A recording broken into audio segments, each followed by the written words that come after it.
Hi, welcome to the Week 12 overview. In Week 12, we're basically going to focus on the microteach, and it will meet synchronously, classes, that is. So here's the link, you know what to do by now, here are the objectives, and you only have two things.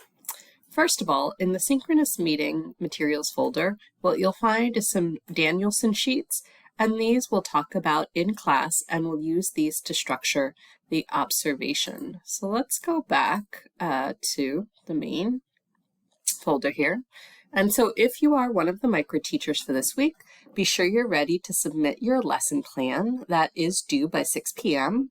At the start of class. All of the materials that you need can be found here, including where to submit the lesson plan. So here are the guidelines, here are the groups, but we did go over this in class. Here's where you submit your lesson plan, and then a week after your lesson, here's where you submit your reflection.